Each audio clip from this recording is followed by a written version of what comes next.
입니다. 계속해서 주보 참고하실 때 여러분 앞에 귀의 소식 전하겠습니다. 오늘 하나님께서 보내주신 두 분의 한 가족 분이 계십니다. 먼저 방오연 성도님, 우리 권순북 권사님께서 전도하신 것 같은데 잠깐 손을 들어 표시할 수 있을까요? 네, 우리 한번 박수로 환영하실까요? 네, 감사합니다.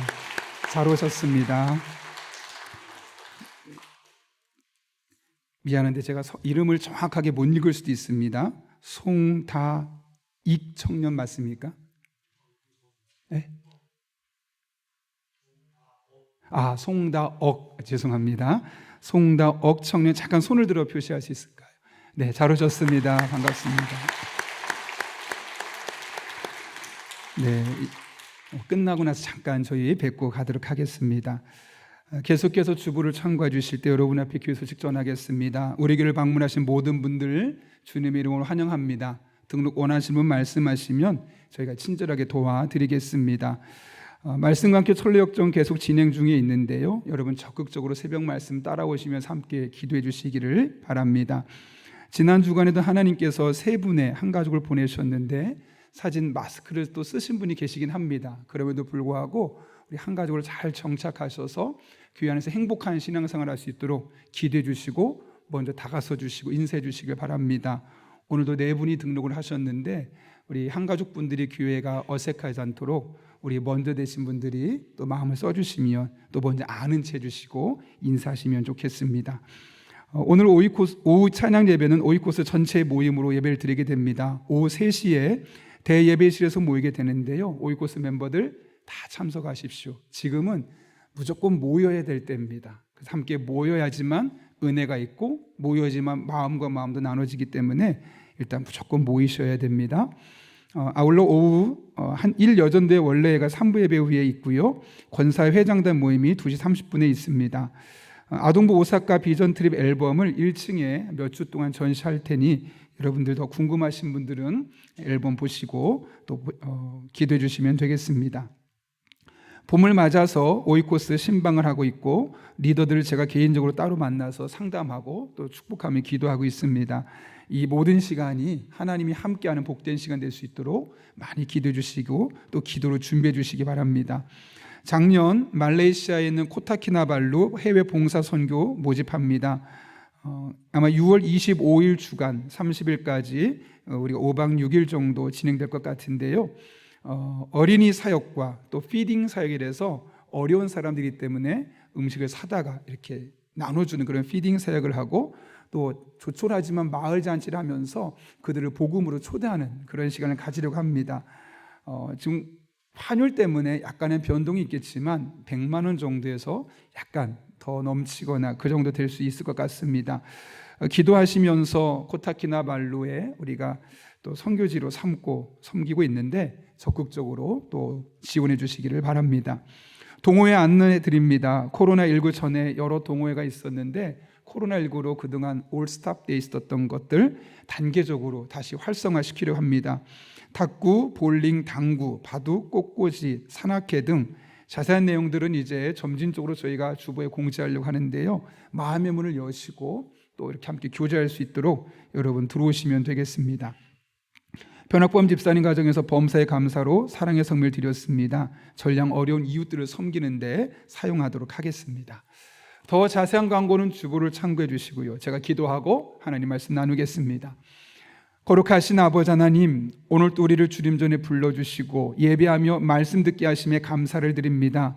가장 피곤할 수 있는 이 시간 성령 충만하게 하여 주셔서 주시는 말씀이 내게 주시는 말씀으로 신비에 새겨지는 복된 시간 되게 도와주시고 이 말씀으로 말미암아 일주일을 살아갈 용기와 은혜를 공급받게 하여 주옵소서. 예수님의 이름으로 기도하옵나이다. 아멘. 우리 한번 앞뒤 좌우 있는 분에게 이렇게 인사하겠습니다. 우리는 한 가족입니다.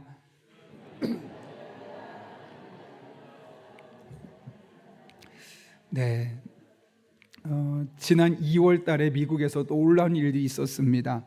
켄터키 주에 있는 윌모어라는 6천 명밖에 살지 않는 작은 도시인데 그곳에 에즈베리 대학이 있습니다.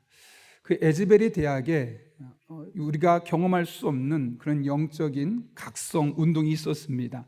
제가 일일이 설명하기보다는 미국의 워싱턴 중앙 장로교회 류웅렬 목사님이 직접 다녀오고 나서 사진을 찍고 현장에 있었던 그런 영상을 만들으셨길래 우리가 그 영상을 보면서 그 현장의 감동을 함께 마음에 담아보려고 합니다. 한 6분 정도 되는데요.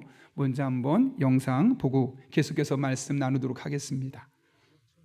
도시, 그곳에는 에즈베리 대학교에서 일어난 놀라운 부흥의 역사, 그 역사 현장을 직접 눈으로 보고 몸으로 체험하고자 지난 월요일 일찍 비행기에 몸을 실었습니다. 루이빌 공항에 내려서 윌모어로 가는 길은 끝없는 옥수수밭, 드넓은 평원이 펼쳐져 있었습니다. 학교 근처에 도착하자 수천 명의 사람이 줄을 지어 서 있었습니다. 부흥의 역사가 일어난 휴즈 오디토리엄, 휴즈 예배당에 들어가기 위해서 미국 각지에서 온 사람들이었습니다. 예배당에 들어가기까지 최소한 6-7시간을 기다려야 하는데도 얼굴에는 감사와 기대감으로 가득 찬 모습이었습니다. 교회 잔디밭에는 곳곳에 수십 명의 사람들이 모여서 자연스럽게 찬양과 기도가 이루어졌고 무릎을 꿇고 기도하는 사람들의 모습, 그 모습도 참 평온하게 보였습니다. 부흥의 시작 스토리를 들으면서 이런 역사는 전적으로 하나님이 행하시는 일이라는 것을 느끼게 되었습니다. 지난 2월 8일 수요일에는 평소처럼 대학교 예배가 끝이 났고 설교자는 떠났고 학생들은 교실로 기숙사로 돌아갔습니다.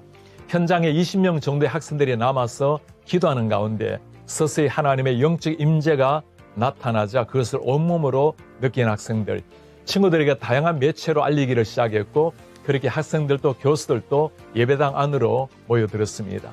이 사실이 퍼져나가자 지역 목회자들, 성도들이 모여들기 시작했고 마침내 온라인상에 퍼져서 미국 각지에서 수많은 사람들, 심지어 해외에서도 이 현장을 보기 위해서 찾아왔습니다. 하루 코스로 준비한 걸음이기에 저는 예배당 안으로 들어갈 생각은 하지도 못한 채 이 부흥의 현장을 눈으로 본다는 것, 예배당 앞에 펜스를 붙들고 기도하는 것만으로도 충분히 감사리라는 생각이었습니다. 에즈베리 신학대학원에 다니는 학생의 도움으로 중보 기도실로 들어갈 때 잠시 보인 예배당의 모습을 보면서 사진을 좀 찍어도 좋겠는가 물었더니 안내하는 분이 그렇게 하라고 했습니다. 그 말이 끝나자마자 저는 발 한쪽을 예배당 안에 넣고 셀폰으로 현장을 담기 시작했습니다. 한 발이라도 담갔으니 그 정도라도 하나님의 특별한 은혜라고 생각했는데 하나님의 비상적인 은혜로 부흥이 시작된 예배당 안으로 들어갈 수가 있었습니다. 예배당을 가득 채운 대학생들과 성도들을 보면서 마음의 흥분을 가라앉히기 어려웠습니다. 제 생에 어쩌면 다시 경험하기 어려운 영적 부흥의 현장에 서 있다는 생각 하나만으로도 감사와 감격에 젖어 있었습니다. 함께 기도하고 찬양하고 간증에 귀를 기울이면서 제 생각에 잔잔한 변화가 일어났습니다. 부흥의 현장은 어떤 거대한 역사가 나타나는 것이 아니라 너무나 조용하고 평온하고 질서가 있었습니다. 하늘이 갈라지는 역사, 폭풍우가 일어나는 거센 파도가 아니었습니다. 참석한 사람들 마음마다 차분하게 임하는 하나님의 영적 임재로 가득했습니다. 체계적인 준비도 없었지만 찬양과 기도와 예배는 진정한 마음을 담은 영혼의 울림이 온 예배당에 넘쳤습니다. Christ be magnified. 주님만이 높임을 받으소서. 이 찬양을 들으면서 진정한 영적 부흥은 하나님이 허락하시는 주권적인 은혜예요. 하나님만이 영광을 받으신다는 사실을 다시금 보았습니다. 특별한 부흥의 현장을 보려고 갔는데 제가 본 것은 하나님이 행하시는 너무나 평온하고 자연스러운 영적 임재였습니다.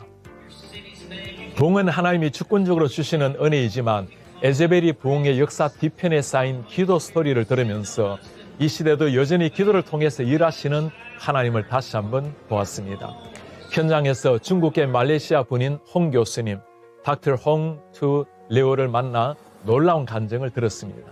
미국 시카고에 위치한 트리니티 신학교에서 유학하고 말레이시아에서 14년 동안 교수 사역을 하던 중에 2015년 에제벨 대학교의 방문 교수로 머물렀습니다. 이때 하나님께서 교수직을 내려놓고 에제벨의 부흥을 위해서 풀타임으로 기도하라는 말씀을 받았습니다. 스스로 보수적인 신학자이기 때문에 이런 신비한 비전에 대해서 선뜻 받아들이기 어려웠습니다. 그러나 결국 몇 차례 확인 과정을 거쳐서 하나님의 부르심으로 확신하고 주님께 순종하기로 결단했습니다. 결국 2019년도에 윌모어로 이주하고 에즈베리의 부흥을 위해서 기도하기를 시작했습니다. 홍 교수님은 대화 가운데 놀라운 사실을 들려주었습니다. 2020년 여름에는 하나님이 회개하라, 부흥을 위해 기도하라는 사인을 들고 기도하라는 말씀을 주셨습니다. 그는 또 한 번 하나님 앞에 순종했습니다. 그렇게 2년 동안 그 사인을 자신의 몸 앞뒤로 메고 다녔으니 얼마나 우스운 모습으로 보였을지 충분히 상상해 갔습니다. 저는 현지 목사에게 매일 그 사인을 메고 다녔으니 모르는 사람이 없겠습니다 라고 했어요. 사람들은 그를 샌드위치맨 혹은 사인을 든 사람, Man with a Sign이라고 불렀다고 했습니다. 홍 교수님뿐만 아니라 많은 기도 용사가 새벽을 깨워서 함께 기도했다는 소식을 듣고 정말 하나님께서는 기도를 통해서 놀라운 역사를 일으킨다는 것을 다시금 깨닫게 되었습니다. 에즈베리 대학교의 부흥이 알려지자 미국의 주요 방송 CNN, 폭스 등 다양한 방송사에서 그를 찾아서 인터뷰를 요청해 왔습니다. 그러나 단 한 번도 인터뷰에 응하지 않았습니다. 이 부흥을 가져온 분은 하나님이시고 모든 영광을 받으셔야 할 분도 하나님이시기 때문이었습니다. 저는 그의 아내에게 물었습니다. 남편이 이해하기 어려운 결정을 할 때 마음이 어땠습니까? 그녀의 대답은 간결했습니다. I just followed him. 당연히 그를 따랐지요. 그리고 한마디를 덧붙였습니다. Ultimately follow the Lord. 결국 주님을 따르는 일이었으니까요. 미국 켄터키 네, 신학교에서 일어난 일이 아니고 일반 대학교에서 일어난 일입니다. 무려 13일 동안 이어진 이 영적 각성운동은 이 학교에서의 모임이 끝나고 나서 주변 대학으로 하나씩 옮겨가고 있습니다. 놀라운 것은 이 영적 각성, 이 부흥의 뿌리가 테드 홍이라는 한 분의 기도의 8년간의 기도, 그리고 그 기도를 통해 더 많은 기도의 동역자들이 이 윌모의 영적인 각성을 위해서 끊임없이 기도하고 하나님 앞에 나아갔을 때 이런 일이 있게 되었다는 것이죠. 혹시 여러분 아까 영상 보시다가 사람들이 잔디밭에서 일어서서 했던 찬양을 기억하십니까? 오늘 우리가 불렀던 웨이메이커라는 찬양입니다. 웨이메이커는 2020년 미국에서 가장 인기 있는 예배 음악으로 뽑혔습니다. 저도 이 노래를 우연히 2021년에 듣게 되었는데 그 노래를 딱 듣는 순간 그래, 웨이메이커, 하나님은 길을 만드시는 분이시지. 우리가 보기에는 길이 없어 보여도 하나님이 길을 만드시면 그 길을 따라가면 그 길 끝에는 하나님의 은혜가 있지. 그런 마음의 확신이 있었습니다. 그래서 우리 교회도 2021년부터 웨이메이커라는 찬양을 계속해서 반복해 불렀습니다. 이 곡은 2016년 나이지리아의 CCM 가수인 시나크라는 여성이 만들었습니다.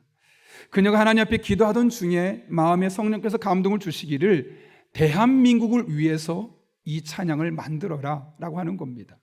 여러분, 나이지리아 여성이면 나이지리아 사람을 위해서 찬양을 만들거나 영어권 사람을 위해서 찬양을 만들어야 되는데 하나님 주시는 마음은 이 곡은 철저하게 대한민국을 위한 곡이다 라는 마음의 감동으로 쓴 곡이 웨이메이커라는 것이죠. 하나님께서 다시 우리나라의 길을 열어주실 테니, 부흥의 길을 열어주실 테니 그 길을 따라갈 것을 말씀하고 있는 겁니다.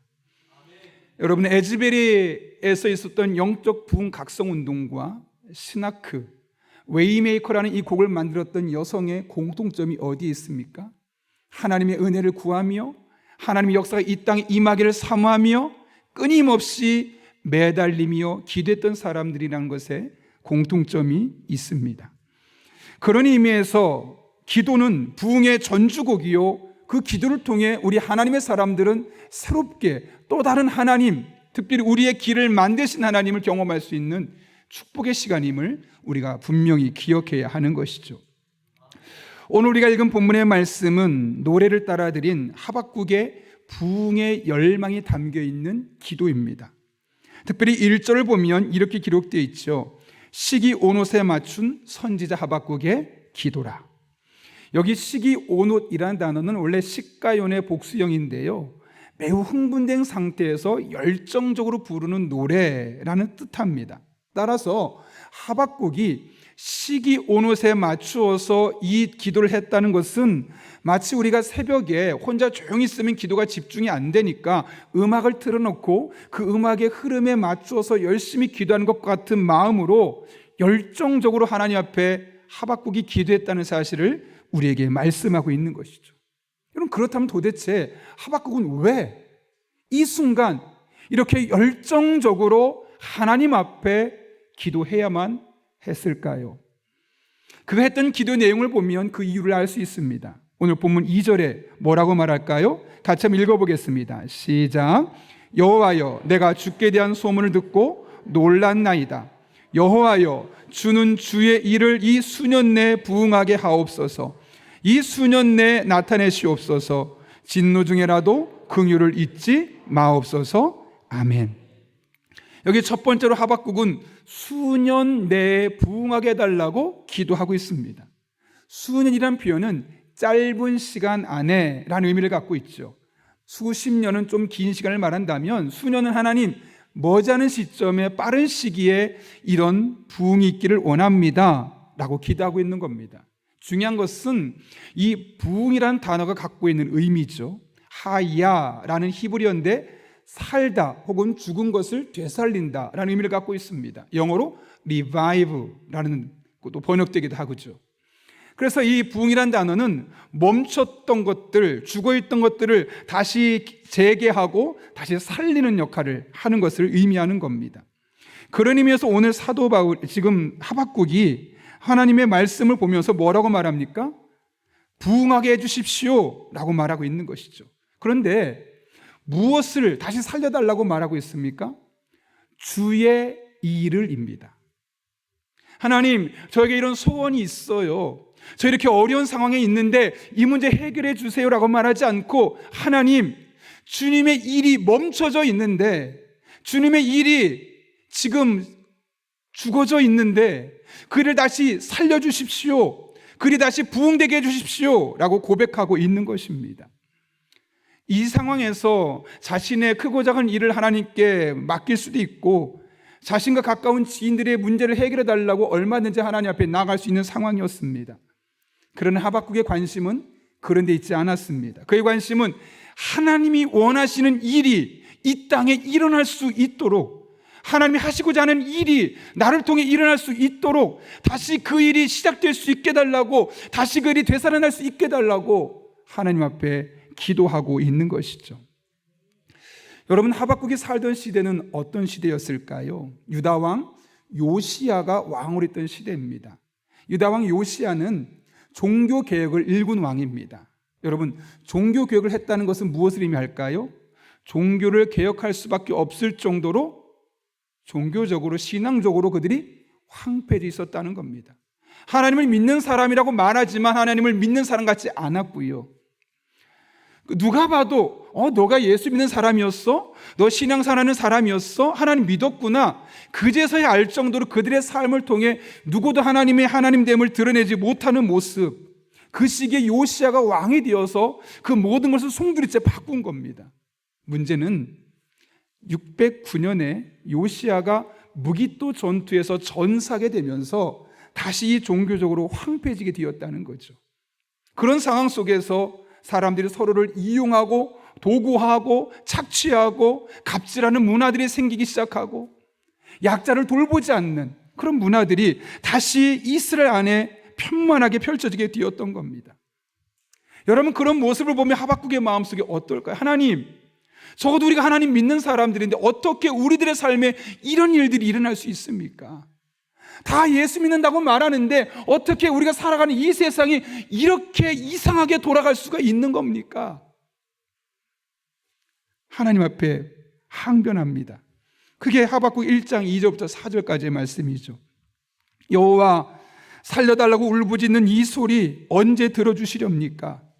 호소하는 이 억울한 일 언제 풀어주시렵니까? 어인일로 이렇듯이 애매한 일을 당하게 하시고 이 고생사례를 못 본 채 하십니까? 보이는 이 약탈과 억압뿐이요, 터지는 이 시비와 말다툼뿐입니다.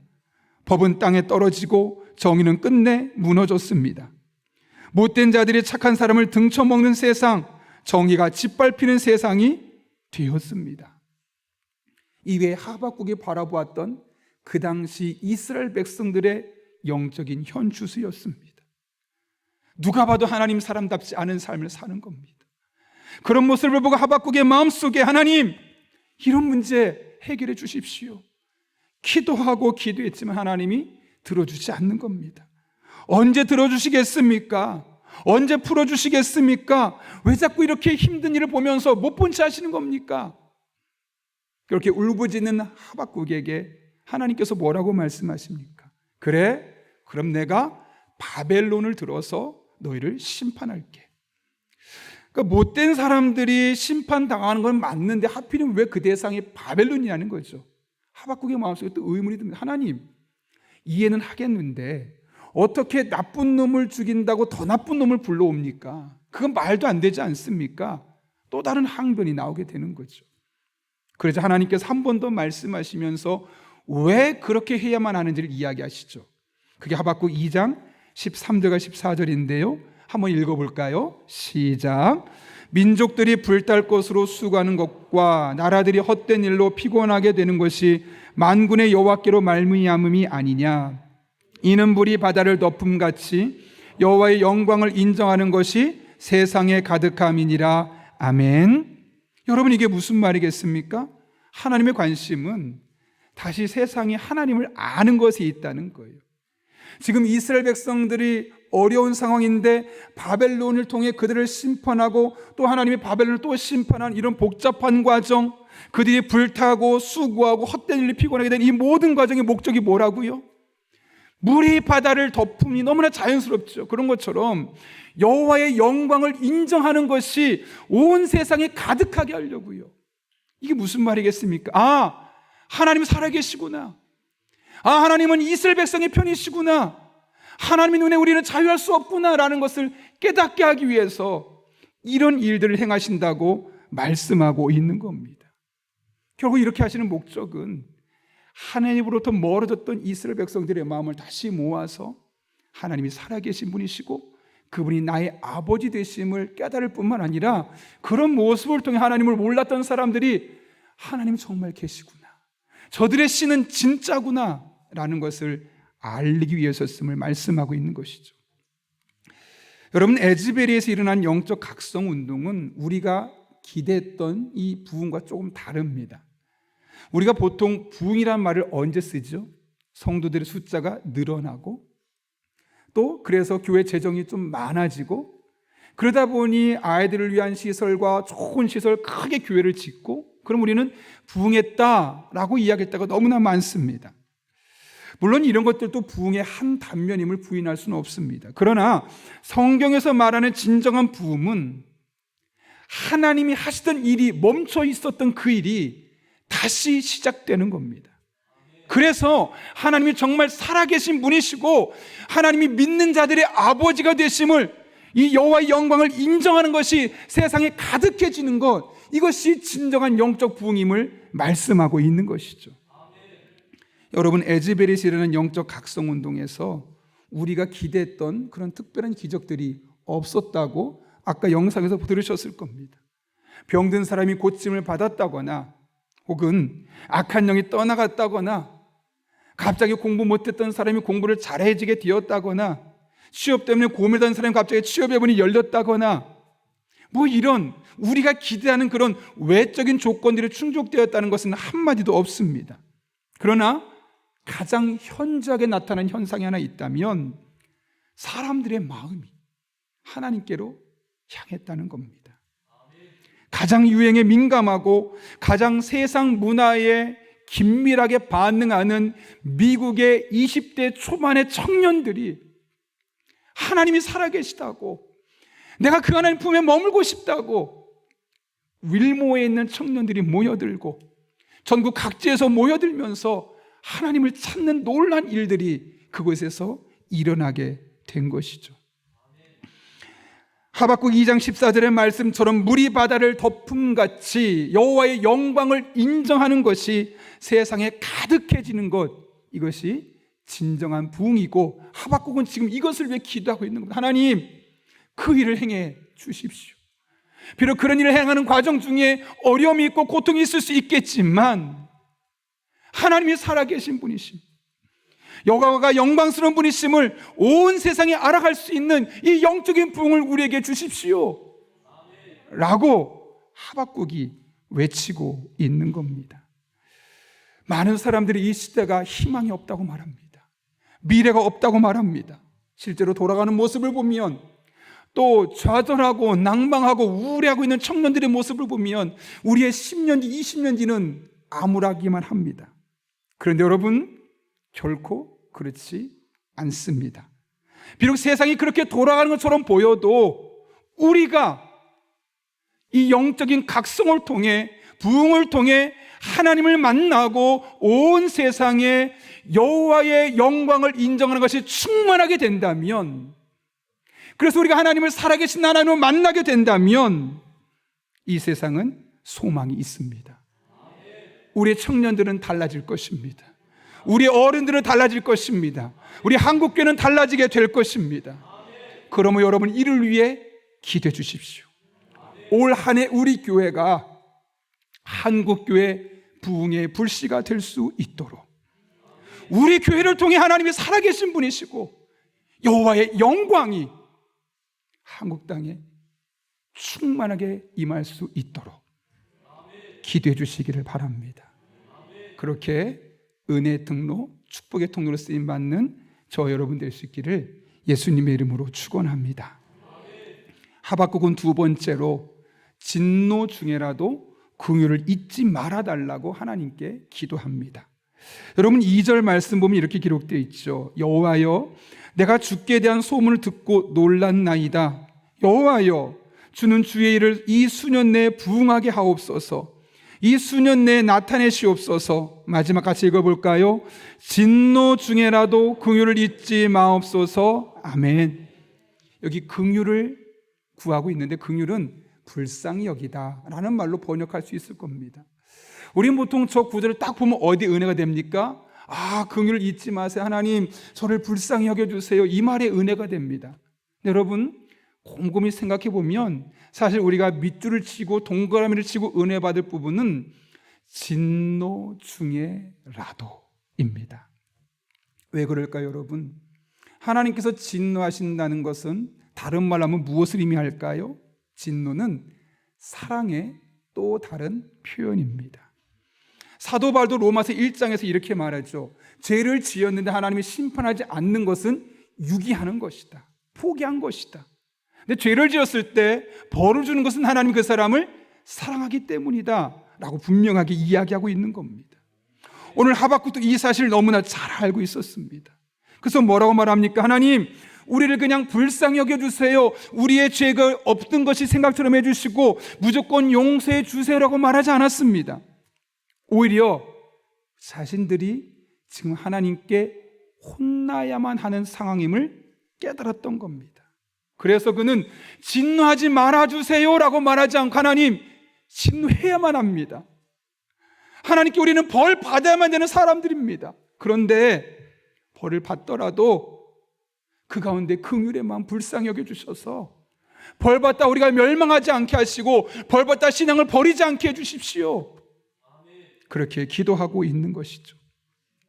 그런 의미에서 하나님의 진노 안에 있다는 것은 하나님의 사랑 안에 있다는 겁니다.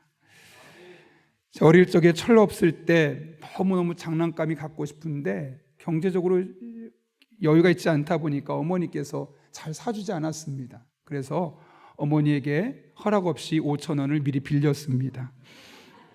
근데 감사하게도 어머니에게 들켰습니다. 근데 정말 많이 맞았습니다. 맞으면서 도망가려면 뒤를 자꾸 계속 때리시더라고요. 그래서 너무너무 아픈데 이쯤 때리면 아들이 힘들다고 하는데 좀 이제 울었거든요. 막 울면 그만 때리시면 좋겠는데 계속 때리시는 거예요. 속으로 조금만 기다리면 이제 덜 때리면 좋겠다 하는데 실제로 때리는 이 회초리가 약해지는 겁니다. 약해지더니 또 갑자기 조용해지는 거예요. 어머니가 이제 나를 그만 때리시는가 보다. 근데 아무 말도 안 하고 조용히 있습니다. 뒤를 돌아봤는데 어머니께서 흐느껴 우시는 거예요. 원래 아들을 때리는 그 마음, 누가 좋겠습니까? 결코 좋을 리가 없죠. 근데 그럼에도 불구하고 이렇게 해서라도 내 아이의 버릇을 고쳐놔야지, 다시는 이런 나쁜 행동을 하지 않을 거야, 그런 마음이 있으니까 어머니께서 계속 회초리를 때리면서 울면서 때릴 수밖에 없었던 겁니다. 그때 제가 그 모습을 보고 한 가지를 결단했습니다. 다시는 어머니의 눈에 눈물을 흘리게 하지 말자. 돈 때문에, 이런 부정직한 일 때문에 어머니의 눈에 눈물을 흘리게 해서는 안 되겠다. 저는 그래서 그 뒤로도 돈에 대해서 투명하려고 많이 노력을 합니다. 교회에서도 제가 결제하는 거 하나도 없습니다. 위원장님들께서, 장로님들께서 다 결제하고 세워진 예산대로 쓰고, 또 논의할 것은 함께 고민하고, 그렇게 하는 이유 중에 하나는 혹시라도 제가 돈을 자꾸 가까이 하다 보면 제 마음이 돈의 유혹에 빠져들 수도 있기 때문에, 그래서 어머니의 눈에 눈물을 다시 머금을 수 있게 할 수도 있고, 한 걸음 더 나아가면 하나님의 눈에 눈물을 머금게 할 수도 있으니 그 일을 하지 말자라고 오래전에 결단했기 때문에 그렇습니다. 여러분, 잘못하면 혼나야 됩니다. 맞아야 됩니다. 그게 진짜 사랑입니다. 그러면 여러분, 하나님이 여러분을 사랑하심을 믿으십니까? 하나님이 여러분을 사랑함에도 불구하고 여러분의 실수로, 여러분의 잘못으로, 여러분의 부정직한 일로 말미암아 어려운 일을 겪고 있다면 그 순간 하나님의 사랑을 볼 수 있는 여러분 될 수 있기를 바랍니다. 하나님의 진노 안에 있지만 도리어 긍휼을 베풀어 달라고 하나님 앞에 나아갈 수 있기를 바랍니다. 최근에 호세아와 관련된 책을 읽다가 이찬수 목사님을 비롯해서 사랑의 교회에서 부교육자 생활을 하던 분들이 오카노 목사님이 돌아가시고 6주년이 되었을 때 함께 모여서 예배를 드렸다는 그런 이야기를 글을 통해 보게 되었습니다. 네, 사회를 보던 한 목사님이 이렇게 말하더랍니다. 이 자리에 모인 사람들은 보니까 거기 사역할 때 다 옥 목사님한테 엄청 혼났던 사람들만 모여 있네요. 그러니까 다들 껄껄껄하고 웃더랍니다. 근데 문득 드는 생각이, 이게 웃을 거이기도 하지만 너무 감동으로 다가오더라는 것이죠. 왜냐하면 한 목사님이 생각이 난 겁니다. 이 목사님이 하루는 목회적으로 실수를 해서 담임 목사님 방에 불려가서 엄청 혼났어요. 얼마나 크게 혼나는지 교역자들이 다 그걸 들을 만큼 너무너무 크게 혼나니까 교역자들 마음속에 큰일 났다, 저분 저러다가 교회 사임하는 거 아닌가? 어떡하지? 막 좌절해서 사역 계속 못하는 거 아니야? 그런 마음을 먹고 있는데 그분이 들으면서 싱글벙글 웃으면서 들어오는 겁니다. 처음엔 도무지 이해가 안 됐습니다. 보통 부교역자들이 담임 목사한테 혼나면 마음에 내가 조금만 더 여기 있다가 기회에 대해서 좋은 기회 나오면 빨리 사임하고 딴 데 가야지, 이런 마음이 생기거든요. 근데 이분은 막 웃으면서 오는 거예요. 처음에 이해가 안 됐는데 그 말에 감동되었던 이유는, 그리고 그 목사님이 웃으면서 나올 수 있었던 이유가 뭔가 알아봤더니 그 목사님 마음속에 옥 목사님 나를 혼낸 것은 나를 핀잔을 주고 나를 괴롭히고 나를 창피하게 하려는 것이 아니라 내가 더 좋은 목사가 되게 하려고 나에게 목회를 배우게 하려고 그런 거였지. 그런 그 담임 목사님의 마음이 보여지게 된 겁니다. 그러니까 그 순간은 너무너무 창피할 수도 있지만, 그래, 목사님이 나를 인정하는구나, 그 수많은 교역자 중에 나를 너무너무 사랑해서 내가 좋은 목사가 되길 원해서 나한테 이렇게 핀잔까지 주시는 거구나, 그걸 핀잔으로 들은 것이 아니라 오히려 사랑의 메시지로 듣는 거죠. 그러니까 섭섭한 것이 아니라 감사하고, 아픈 거 상처받는 것이 아니라 오히려 축복으로 받아들일 수 있게 되었다는 것이죠. 그러고 나서 보니까 그 목사님도 그 6주년 기념 예배에 같이 참석해 있더라는 겁니다. 여러분이 이 이야기를 듣고 어떤 생각을 해보셨습니까? 오늘날 우리가 살아가고 있는 이 세상에서 나는 하나님께 혼 좀 나야만 하는 사람입니까? 아닙니까? 우리가 살고 있는 이 세상은 하나님께 혼 좀 나야만 되는 세상입니까? 그렇지 않은 세상입니까? 뉴스를 볼 때 TV를 켜고 싶지 않죠.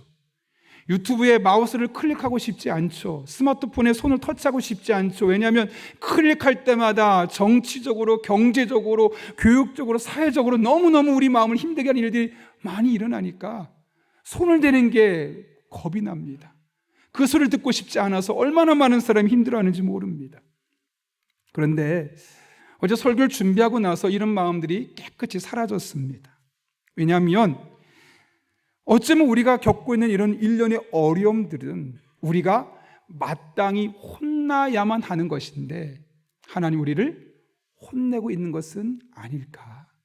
그리고 그것은 우리가 미워서 우리를 괴롭히려고 그런 것이 아니라 우리를 너무너무 사랑해서 우리가 이대로 살면 우리나라가 망하고 이대로 살면 우리 신앙이 완전히 망가질 것 같으니까 하나님이 이 시기에 이렇게 어려운 일들을 개인적으로 나라적으로 주셔서 다시 돌이키라고, 잘못 가고 있다고, 그렇게 가면 안 된다고 우리에게 깨닫게 하시고자 하는 하나님의 뜻이 아닐까라는 마음이 드니까 오히려 똑같은 상황, 변함없는 상황이지만 전혀 생각이 달라질 수 있었던 것이죠.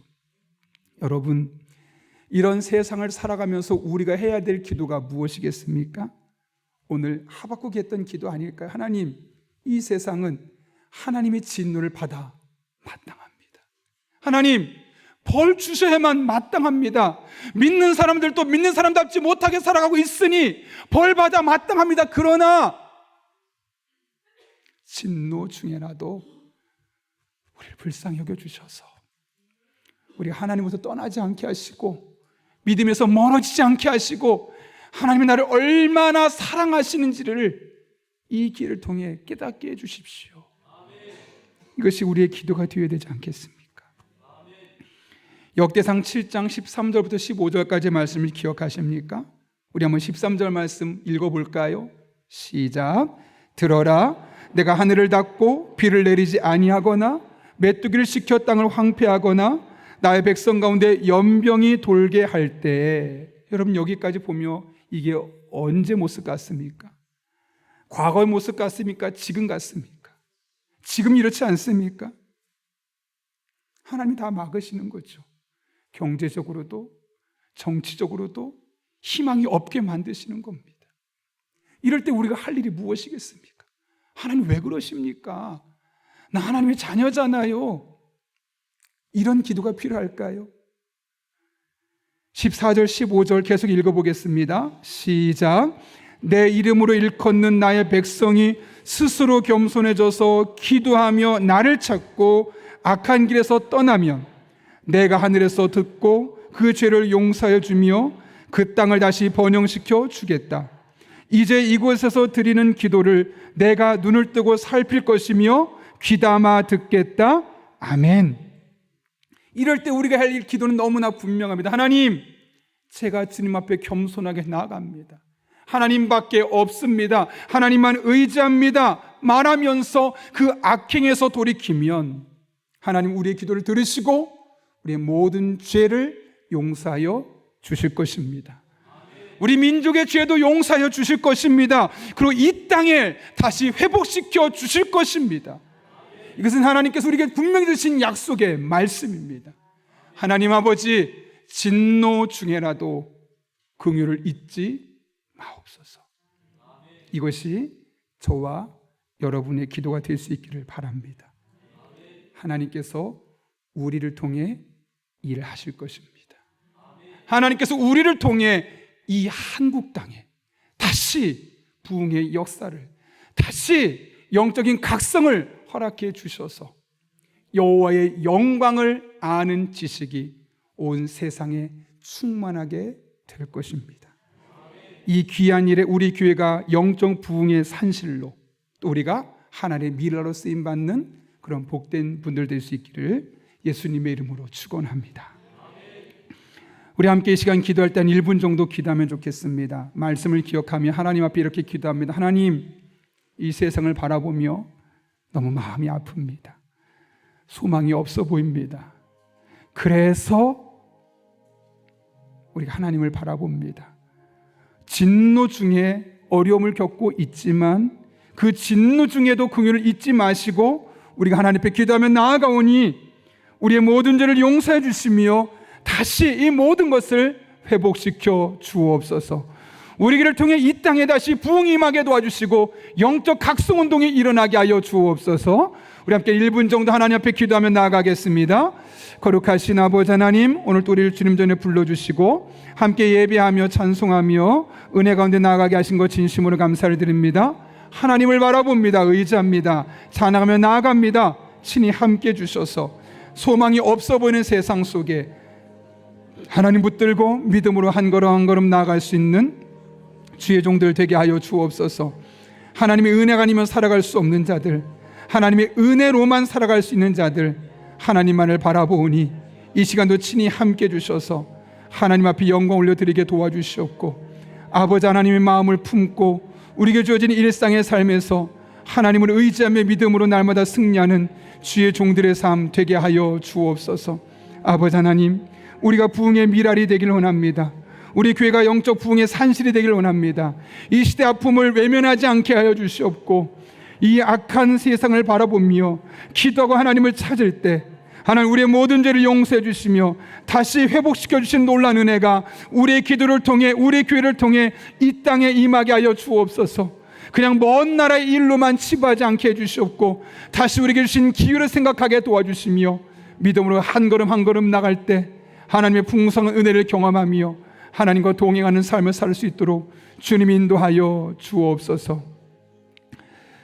거룩하신 아버지 하나님, 우리를 주님 전에 불러주셔서 이 험한 세상을 살아가며 남들의 일처럼 보지 아니하고 나의 일처럼 바라보고 시대 아픔을 품고 함께 기도할 수 있는 마음 주신 것 진심으로 감사를 드립니다. 이를 위해 함께 기도하며 나갈 때 우리의 모든 죄를 용서해 주시고 진노 중이라도 긍휼을 잊지 말아 주시며 이 땅의 모든 어긋나고 무너졌던 것들 회복시켜 주시고 일으켜 주옵소서. 함께 할 줄로 믿사오며 예수님의 이름으로 기도하옵나이다. 아멘.